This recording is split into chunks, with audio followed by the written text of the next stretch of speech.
মৰমৰ ছাত্ৰ-ছাত্ৰীসকল, আশা কৰোঁ তোমালোকে পঢ়া শুনা কৰি আছা। ছাত্ৰ-ছাত্ৰীসকল, তোমালোকৰ 23 নৱেম্বৰ তাৰিখে NMS পৰীক্ষা হ'ব আৰু বহুতে পঢ়ি আছে। যিসকলে পঢ়া নাই তোমালোকক মই ক'ব বিচাৰিছোঁ, যদি এতিয়াৰ পৰা ভালদৰে পঢ়ি নোযোৱা তেতিয়াহ'লে কিন্তু এই পৰীক্ষাটো পাছ কৰাটো কঠিন হৈ পৰিব। কাৰণ আমাৰ গ্ৰুপত থকা ছাত্ৰ-ছাত্ৰীয়ে বৰ্তমান পঢ়ি আছে। যিসকলে ভালদৰে পঢ়িব বিচাৰে তেতিয়াহ'লে আমাৰ অনলাইন কোচিঙত জড়িত হ'ব পাৰিবা। মাত্ৰ 200 টকা। মাত্ৰ 200 টকাত এখন ই-বুক লাভ কৰিব পাৰিবা আৰু যিমানবিলাক প্ৰশ্ন আহিছে, আগৰ প্ৰশ্ন 4-5 বছৰ এনালাইচিছ কৰা হৈছে আৰু তেনেকুৱা প্ৰশ্নবিলাকৰ জৰিয়তে যিমানবিলাক টপিক আহিছে সকলো পঢ়োৱা হৈছে। কাৰণ মই এই পৰীক্ষাটোত বহু দিনৰ পৰা জড়িত হৈ আছো আৰু বহু ছাত্ৰ-ছাত্ৰীয়ে মোৰ লগত জড়িত হৈ এই পৰীক্ষাটো পাছ কৰি আছে আৰু তেওঁলোকে ৰিজাল্টৰ দিনা মোক বহুতে জনায়। ঠিক আছে, গতিকে যদি কোনোবাই যদি পাছ কৰিব বিচাৰে অৰ্থাৎ ভালদৰে পঢ়িম বুলি পঢ়িব যদি বিচাৰে তেনেহ'লে যিটো নাম্বাৰ দেখা পাইছে এই নাম্বাৰটো SMS কৰা আৰু ক্লাছত জইন হ'ব পাৰিবা। লাইভ ক্লাছ হ'ব, সন্ধিয়া ক্লাছবিলাক হয়। লাইভ ক্লাছ হ'ব আৰু চাব নোৱাৰিলে পিছতো চাব পৰা, ৰেকৰ্ডেড কৰি থোৱা হয়। এতিয়া চোৱা, 1 নম্বৰটো দি আছে, তলৰ কোনটো ৰোগ ভিটামিন এৰ অভাৱত হয়? ইয়াত ভিটামিন এৰ অভাৱত হোৱা ৰোগটো কি হ'ব জানা তোমালোকে? কুকুৰীকণা হ'ব ইয়াৰ শুদ্ধ উত্তৰ। ইয়াত তোমালোকক মই আৰু ইয়াত বেৰিটো যিটো বেৰি ৰোগ, এই বেৰি ৰোগটো তোমালোকৰ হয় ভিটামিন বিৰ অভাৱত হয়। ভিটামিন বিৰ অভাৱত ভিটামিন এৰ অভাৱত কুকুৰীকণা গম পালাই। লগতে স্কাৰ্ভিটো হয় তোমালোকৰ স্কাৰ্ভি হয় যেতিয়া চি ভিটামিন অভাৱ হয় তেতিয়া স্কাৰ্ভি হয়, আৰু ৰিকেট হয় ডি ভিটামিন অভাৱ হয়। এতিয়া তোমালোকৰ প্ৰশ্ন তোমালোকৰ এনেকুৱা আহিব যে তলৰ কোনটো ৰোগ ভিটামিন এৰ অভাৱত নহয়? যে তোমালোক কয় যে কোনটো ৰোগ ভিটামিন বিৰ অভাৱত হয়, তেতিয়া তোমালোকে দিব লাগিব কি বেৰি আকৌ চিৰ অভাৱত যদি হয় তেতিয়া স্কাৰ্ভি, ডিৰ অভাৱত তেতিয়া ৰিকেট। আটাই মানে 4টা-5টা প্ৰশ্ন তোমাৰ ক্লিয়াৰ হ'ল। যিকোনো এটা প্ৰশ্ন আহিব পাৰে vitamin A B C D বা ৰিকেট বেমাৰটো কি ভিটামিন অভাৱত হয় তেতিয়া তোমালোকে ক'ব পাৰিবা ভিটামিন ডিৰ অভাৱত হয়। এতিয়া নেক্সট আহিল 2 নম্বৰ প্ৰশ্নটো। কোনটো খনিজ লৱণৰ অভাৱত গল ৰোগ হয়? ইয়াত তোমালোকৰ শুদ্ধ উত্তৰটো হৈছে আয়ডিনৰ অভাৱত গল ৰোগ হয়। লোটো হয়, লোৰ অভাৱত কি হয় জানানে তোমালোকে? ৰক্তহীনতা মানে তেজ যোৱাটো কি হয়? লোৰ অভাৱত হয়। আৰু কেলছিয়ামৰ অভাৱত হয় হাড় আৰু দাঁত ক্ষয় যায়। কেলছিয়ামৰ অভাৱত তোমালোক ভুল হ'ব। ইয়াত শুদ্ধ উত্তৰটো আয়ডিন, আৰু এইকেইটা হৈছে কিহৰ ক্ষেত্ৰত? ইয়াত হয় ৰক্তহীনতাৰ অভাৱত হয় লো বেমাৰ। কেলছিয়ামৰ অভাৱত হাড় বা দাঁত ক্ষয় যোৱা। তোমালোকে বুজি পালা? এইটো প্ৰশ্নটো লৱণৰ অভাৱত খনিজ লৱণৰ অভাৱত হোৱা গল ৰোগটো গম পালে আয়ডিনৰ অভাৱত গল ৰোগ হয়, আৰু লোৰ অভাৱত ৰক্তহীনতা। নেক্সট 3 নম্বৰ প্ৰশ্নটো আছে ভিটামিনৰ ৰাসায়নিক সংকেত কি? ইয়াৰ সংকেতটো হৈছে ভিটামিনৰ এস্কৰ্বিক এচিড। নেক্সট হ'ল পানী লগা অৰ্থাৎ চৰ্দি তলৰ কোনটো বীজাণুৰ দ্বাৰা হয়? ইয়াত তোমালোকে শুদ্ধ উত্তৰটো দিবা ভাইৰাছৰ দ্বাৰা হয়। পানী লগা যিটো আমাৰ চৰ্দি এইটো ভাইৰাছৰ দ্বাৰা হয়, আৰু এইটো এটা সংক্ৰামক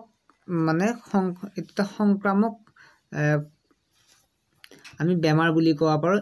এজনৰ দেহৰ পৰা আন এজন দেহলৈ যায়। গতিকে প্ৰশ্ন আহিব পাৰে সংক্ৰামক ৰোগ কোনটো বুলি ক'লে তোমালোকে পানী লগা থাকিলে পানী লগা দিব পাৰা। পানী লগা এবিধ সংক্ৰামক ৰোগ। ঠিক আছে। নেক্সট দিছে ইউনিভাৰ্চেল ডোনাৰ মানে সাৰ্বজনীন দাতা বুলিলে কি বুলি কোৱা হয়? তেজৰ ক্ষেত্ৰত আমাৰ তেজৰ গ্ৰুপ কেইটা থাকে? তেজৰ গ্ৰুপ থাকে 4টা থাকে। তেজৰ গ্ৰুপ এ বি অ আৰু পি। এই 4টা গ্ৰুপৰ ভিতৰত আমি যিটো অ গ্ৰুপটো আছে, এই অ গ্ৰুপটো সকলো ব্যক্তিৰ পৰাই কি কৰিব পাৰে? সকলো ব্যক্তিকে কি কৰিব পাৰে? ইহঁতে তেজ দিব পাৰে। ঠিক আছে, সকলো ব্যক্তিকে তেজ দিব পাৰে। অ গ্ৰুপৰ যিবিলাক ব্যক্তি আছে এই সকলো গ্ৰুপে তেজ দিব পাৰে। ঠিক আছে, ইয়াৰ শুদ্ধটো হ'ব অ। ইউনিভাৰ্চেল ৰিচিভড সাৰ্বজনীন গৃহীতা বুলি কোৱা হয়, মানে ল'ব পাৰে যে সকলো গ্ৰুপে তেজ ল'ব পাৰে। কিহে? কোনটো গ্ৰুপে? এইটো এ বি গ্ৰুপে সকলো গ্ৰুপৰ তেজ ইহঁতে ৰিচিভ কৰিব পাৰে। গতিকে সেইকাৰণে ইহঁতক সাৰ্বজনীন গৃহীতা বুলি কোৱা হয়। নেক্সট প্ৰশ্নটো হৈছে ৰোধৰ এছাই একক কি? ৰোধ মানে হৈছে আমি কাৰেণ্টবিলাকত কিছু বাধা দিয়া থাকে, সেইবিলাক আমি ৰোধ বুলি কওঁ।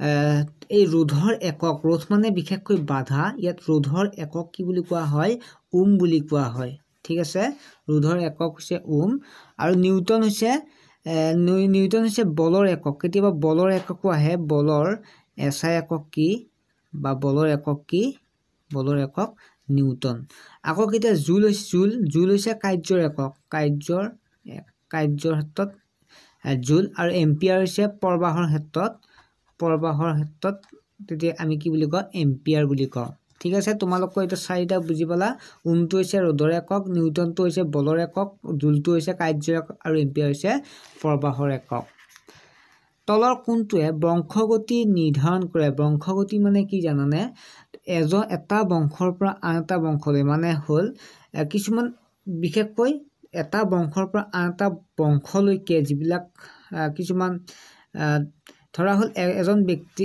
এটা মাক বাপকৰ গুণবিলাক ক্ষতি সন্ততিয়ে পায় কিছুমান গুণবিলাক পায় এই গুণবিলাক কিহে কঢ়িয়াই বুলি কৈছে এইটো হৈছে জিনে কঢ়িয়াই জিন মানে বংশত কিছুমান থাকে নহয় তোমালোকে জানা যে বংশৰ দৰে হয় বা বংশ কয় যে মাকৰ দৰে একে বাপেকৰ দৰে একে বা কেনেকুৱা বুলি কোৱা হয় এইটো জিনৰ দ্বাৰা বংশগতি একক মানে বংশ নিৰ্ধাৰণ কৰে বংশগতি একক হৈছে জিন ঠিক আছে তোমালোকে কি মই কি বুজাব বিচাৰিছো তোমালোকে বুজি পাইছা নেক্সট হল তলৰ কোনবিধে সালোক সংশ্লেষণ কৰে সালোক সংশ্লেষণ ভেঁকুৰ বেক্টেৰিয়া সেউজীয়া উদ্ভিদ হয় তোমালোকে সেউজীয়া উদ্ভিদে কি কৰে সালোক সংশ্লেষণ কৰে নেক্সট হল উদ্ভিদৰ প্ৰজনন এককটি যেনেকুৱাকে মানুহৰ ক্ষেত্ৰত আমি জিন পালো বংশগতি একক নিৰ্ধাৰণ কৰে ঠিক তেনেদৰে উদ্ভিদৰ প্ৰজনন কৰে মানে এটা উদ্ভিদৰ পৰা আন এটা উদ্ভিদ কেনেকুৱাকে পাওঁ আমি সেই উদ্ভিদটো আমি কিহৰ দ্বাৰা পাতৰ দ্বাৰা পাওঁ নেকি নাপাওঁ ডালকাণ্ডৰ দ্বাৰা নাপাওঁ ডালৰ দ্বাৰা নাপাওঁ আৰু ফুলৰ দ্বাৰা পাওঁ কাৰণ ফুলৰ জৰিয়তেহে কি কৰা হয় এটা উদ্ভিদৰ পৰা আন এটা উদ্ভিদ পাওঁ আমি যেনেকৈ ফুলৰ পৰা ফল পাওঁ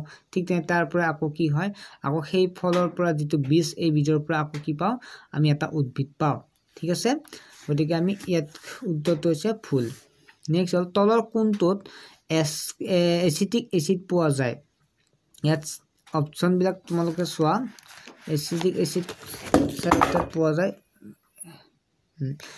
তলৰ কোনটোত এচিটিক এচিড পোৱা যায় ইয়াৰ শুদ্ধ উত্তৰটো কোন হ'ব এচিটিক এচিড পোৱা যায় ভিনেগাৰত ইয়াত তোমালোকৰ কিছুমান দিয়া আছে নেমু দিয়া আছে নেমু টেঙাত পোৱা এচিডটো হৈছে সাইট্ৰিক এচিড ঠিক আছে সাইট্ৰিক এচিড তাৰ পিছত দৈত পোৱা এচিডটো হৈছে ল্যাকটিক এচিড আৰু বিলাহীত পোৱা এচিডটো হৈছে অক্সালিক এচিড ঠিক আছে নেক্সট প্ৰশ্নটো আহিছো ইয়াত নেক্সট প্ৰশ্নটো কি কৈছে তলৰ কোনটো নৱীকৰণযোগ্য সম্পদ মানে কি যিবিলাক সম্পদ এবাৰ ব্যৱহাৰ কৰিব পাৰি আৰু এবাৰ ব্যৱহাৰ কৰাৰ পিছত আকৌ ব্যৱহাৰ কৰিব পাৰি আমি প্ৰকৃতিত সহজে পাওঁ সেইবিলাক নৱীকৰণযোগ্য সম্পদ আৰু যিবিলাক এবাৰ ব্যৱহাৰ কৰাৰ পিছত আমি তাক আৰু ব্যৱহাৰ কৰিব নোৱাৰো অৰ্থাৎ পৃথিৱীত এসময়ত শেষ হৈ যাব তেনে সম্পদবিলাকে অনৱীকৰণযোগ্য সম্পদ বুলি কোৱা হয় যেনে আমি কয়লাটো এটা অনৱীকৰণযোগ্য সম্পদ কিয়নো কয়লাটো এবাৰ যদি শেষ হয় তেতিয়াহলে আমি তাক আকৌ প্ৰকৃতিত পাব নোৱাৰো আকৌ খনিজ তেলো একে ধৰে কিন্তু উদ্ভিদটো আমি এবাৰ কি হয় অতি সহজে আকৌ কি হয় ইহঁতবিলাক গজে আকৌ প্ৰকৃতিত পাই থাকো গতে উদ্ভিদটো হৈছে এটা নৱীকৰণযোগ্য সম্পদ ইয়াত তোমালোকৰ শেষৰ প্ৰশ্নটো তোমালোকৰ বাবে ৰাখিছো মই এটা প্ৰশ্ন তোমালোকৰ বাবে ৰাখো যাতে তোমালোকে অলপমান বিচাৰ খুচাৰ কৰিলে যাতে এটা প্ৰশ্নৰ লগত আন এটা প্ৰশ্ন তোমালোকে উত্তৰ পাব পাৰা সেই কাৰণেহে মই ৰাখো তোমালোকে প্ৰশ্নবিলাক উত্তৰ দিবা কমেন্ট কৰি জনাবা তেতিয়া হলে তোমালোকে যেতিয়া উত্তৰটো বিচাৰিবা এটাৰ লগত আন এটা প্ৰশ্ন তোমালোকে উত্তৰ বিচাৰতে আন এটা উত্তৰ পাবা আৰু তেনেদৰে তোমালোকে বুজি পাবা ঠিক